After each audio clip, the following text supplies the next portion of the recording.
not only did I start one of my favorite games on the Let's Play part of the channel, but I also got my video editor back. The good old Movie Maker, the version I so much love and enjoy, that I used to edit my videos all from the beginning of my channel until my computer got whacked and had to get replaced by a new one.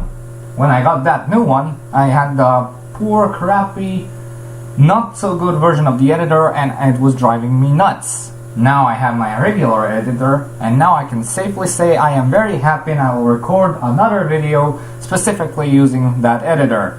So yeah, it's time for another Archetype analysis, and welcome everyone! And today, let's dive into another famous anime archetype, because third time's the charm, right? I did Predator Plants, I did take Genus, so why not talk about Malefics today, which not only are an anime archetype, but they also debuted in Bonds Beyond Time Yu-Gi-Oh! Movie, which is the second movie in a row in Yu-Gi-Oh! And they were used by the antagonist named Paradox, who is a close friend to Zone and Antinomy and Aporia, and together they worked on the way to save the world from total annihilation. I'm not sure what the Zone was trying to accomplish with his own deeds. I did know that he was trying to save humanity, but in a completely wrong and irrelevant way. And yeah, Paradox was one of his minions, which he sent back in time to wipe out Yugi, Judai, and Yusei. So yeah, and he was using a so-called Malefic archetype, an archetype focused on stealing others' monsters and turning them into evil, spooky, black and white versions of them. And yeah, let's get started with their first monster, a level 2 Malefic Parallel Gear. It's a level 2 tuner monster with 0 attack and defense, and its effect reads that when using this as a synchro material, the other synchro material is one Malefic monster in your hand. Specifically one. Okay, this effect might be too weird or specific to some of you, but this is actually the main gimmick of most Malefic monsters, as they have the restriction there can only be one Malefic monster on the field, kind of like Earthbound Immortals. And yeah, Malefic Parallel Gear is actually useful because most Malefic monsters are level 8s. I mean, 2 of them are level 8, so that's kind of most of them. I don't know. So anyway, you can kind of synchro it up with two of their level 8s to get Leo out in the field, which is insane. And if you tune it with, I don't think you can get anything useful by tuning them with level 10s in your hand. I don't know, but Malefic Parallel Gear, I would advise running at least 2 of them, because they do have their archetypal synchro monster, and it can cause an occasional Leo if you plan your builds very carefully. Next monster is probably the most useless one of the lot, and that is, yeah, I'm gonna offend some archetypal fans of this card, and that is Malefic Red Eyes Black Dragon. Yes, I'm offending some of the Red Eyes fans here, but Red Eyes Black Dragon, the Malefic version, is the useless one because of this effect. And yeah, this is the main gimmick of the Malefic monsters as well. This card cannot be normal summoned or sent. This can be only special summoned by removing from play one Red Eyes Black Dragon from your deck.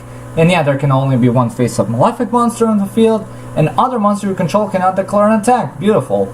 And if there is no field spell card on the field, destroy this card. And another Malefic gimmick is that if you do not control their field spell, well, any field spell that is, they are destroyed. They go poof.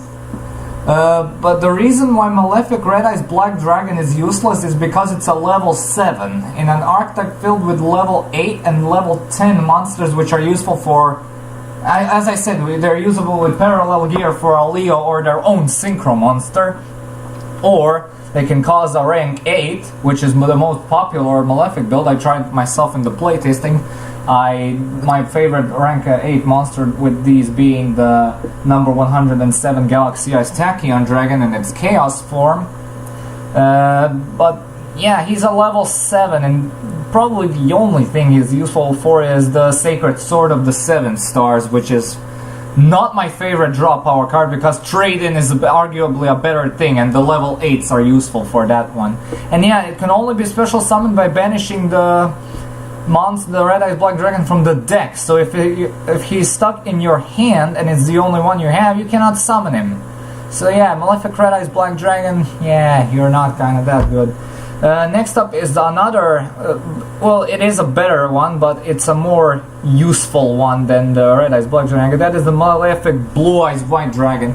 It's useless for the same reason, because it's only summoned from the deck, as well as the Red Eyes Black Dragon has the standard Malefic field spell destruction effect, and other monsters cannot declare an attack, and only one Malefic monster can be face up on the field. Yeah, he's more useful because he's loot for trade-in. I mean the food for trade-in, and but that's about it. He can be used for a rank 8 here and there if you have more Parsec, the Interstellar Dragon, in your hand, or if you have Guardian Iaros, which can use special summon by if your monster graveyard is empty, which it probably will be if you're playing the first turn. And so yeah, that's 2 special summons a turn in a rank 8. So that is some really nice shit there.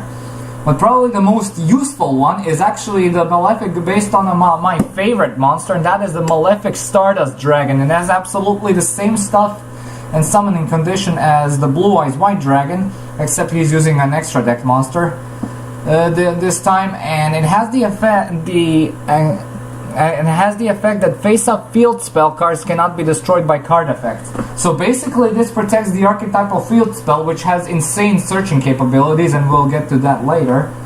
And yeah, the problem is it can also protect the opponent's field spells, so that's kind of a damper on its effect. But yeah, it is better than the other ones so far, but still haven't talked about the other ones. So yeah, next up is Malefic Rainbow Dragon. So yeah, Konami's localization team caused many confusions with this card, but well, that's a topic for another time. But yeah, this one can be summoned by banishing Rainbow Dragon from the hand and deck. So yeah, this one is more useful, and it's a level 10, so it can cause a rank 10. So yeah, and it has the classic Malefic, the rest of the Malefic effects. So yeah, nothing else too much to say about here. It's a rank 10 fodder if I ever saw one. And the last of the stolen, how should I say, stolen bunch of Malefic cards is Malefic Cyber End Dragon. Has the same summoning condition as all of them, and yeah, nothing else too much to say about here, but it's better than Malefic Rainbow Dragon since it has more defense points. But anyway, yeah, so that were your kind of like regular stuff here, but now it's time for their boss monster, their bossiest boss monster. Yeah, their Synchro is not their bossiest boss monster. It's actually the biggest main deck monster I've ever seen so far. I don't know if there's a bigger one than this. It is Malefic Truth Dragon. It has 5,000 attack and defense points.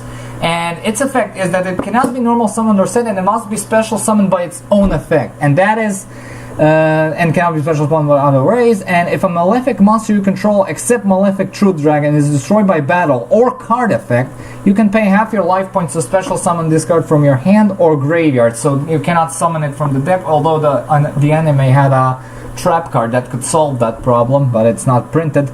That would be nice. And then it has, there can only be one Malefic monster on the field, which is classic for Malefic Archetype. And yeah, if there's no field spell, it's destroy it, and that's another classic. And it has its effect, if this card destroys a monster by battle, destroy all face-up monsters your opponent controls. So it reminds me of Supreme King's Servant Clearwing a bit, because yeah, he has sort of a similar effect. When he's summoned, he destroys all face-up monsters on the field. But yeah, this is actually really good, and it's searchable by their field spell, which is insane. So yeah, a boss monster that can be searched out by the archetypal field spell, which can literally fetch your entire archetype, you know, except the Synchro monster since it's in the extra deck.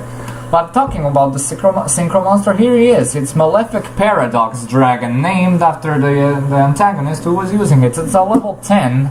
It requires specifically Malefic Parallel Gear and one non-tuner Malefic monster. So yeah, when this card is synchro summoned, you can select one synchro monster in either player's graveyard and special summon it. There can only be one face-up Malefic Paradox Dragon, and on the field, if Malefic World is not face-up on the field, destroy this card.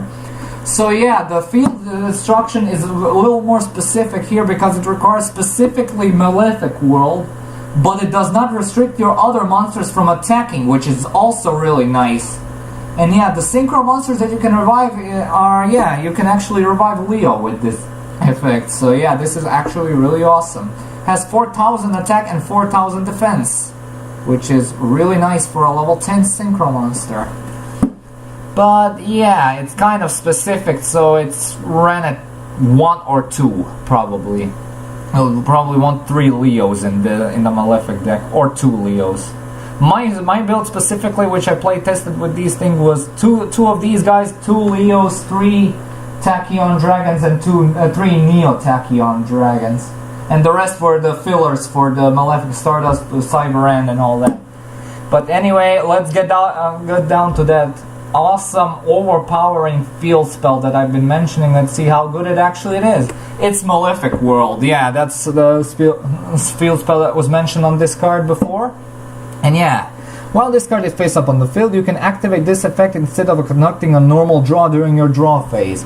Choose 3 Malefic cards from your deck and have your opponent pick one of them at random to add it to your hand. Shuffle the rest back into the deck.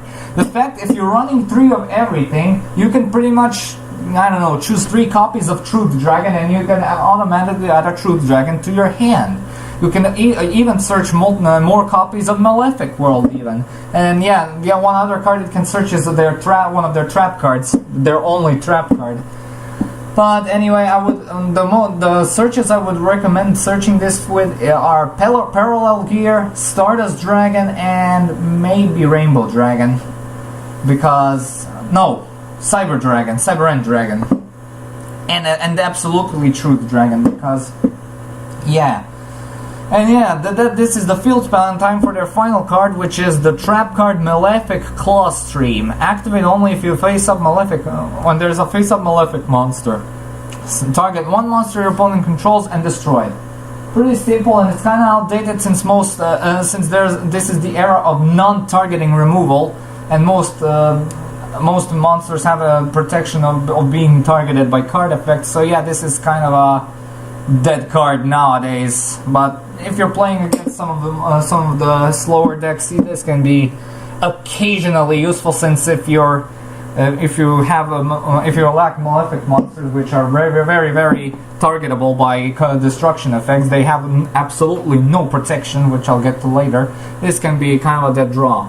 And now it's time to grade them up. So consistency. Their field spell can literally search the entire archetype. Not many archetypes are able to do that. But then again, if you do not run 3 copies of each, you can kind of get the card you didn't want to if your opponent picks the card. If your opponent is careful enough to pick the card you didn't need at the time. But then again, not many archetypes can search their boss monster with 5,000 attack with a simple field spell. So I'm gonna let them slide and give it a 3 out of 3. Power out the ass. Their boss monster has 5,000 attack points. What is there not to like about that? But then again, it kind of restricts all other monsters from attacking, so it's kind of restrictive there. And their summoning conditions can be sometimes really specific. So I'm gonna pass a 2 out of 3 here, because yeah. Now, comeback ability is kind of our low around that part, because, yeah, like I said already, their monsters have some of the most specific summoning conditions I've ever seen, especially Red Eyes and Blue Eyes, which are not very good, especially Red Eyes. So yeah, comeback ability can be a bit of a hamperage, but if you time it right, it can pull out some of the more amazing combos. You can actually, if you make a Leo, you're able to get a comeback really quickly. So yeah, I'm not sure if I should get a 1 out of 3 or a 2 out of 3 there. I'm actually gonna play, say, I don't know, 2 out of 3, since, yeah. And protection, that's a definitely 1 out of 3, because the entire archetype lacks protection. If you thought, yeah, Malefic Stardust Dragon can protect the field spell from getting blown up, but yeah, that's not enough, so yeah, 1 out of 3, like I already said. And versatility, that's a 2 out of 3 because they are way too specific summoning conditions, do not make them splashable in anything else, and yeah, they can be used for trade-in and all that, so that's what makes consistency a 3 out of 3, which I forgot to mention before. But anyway, I definitely recommend trying the Malefic Tachyon build, which I experimented with this archetype. The Tachyon lock can actually get you some really nice effects, since Neo Galaxia's Stardust Dragon has the effect of negating all other cards' effects until the end of your next turn, I believe. I don't know.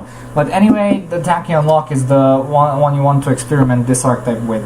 And that is pretty much all I have to say about this archetype. I really like archetypes that have many dragons, and Malefic is one of them. Zark archetype is actually also nice, the Supreme King Zark. God, I love that deck. I have a copy of Zark myself, and all 4 Dimension Dragons. I'm a proud Arc 5 collector. Also the 5Ds collector, 2 of the best adaptations. I mean, spin-offs, so yeah. That is it for this archetype analysis. This was a short one, so yeah. Next time I'll probably gonna do... I was thinking about Necros, actually, to break the ice of non-anime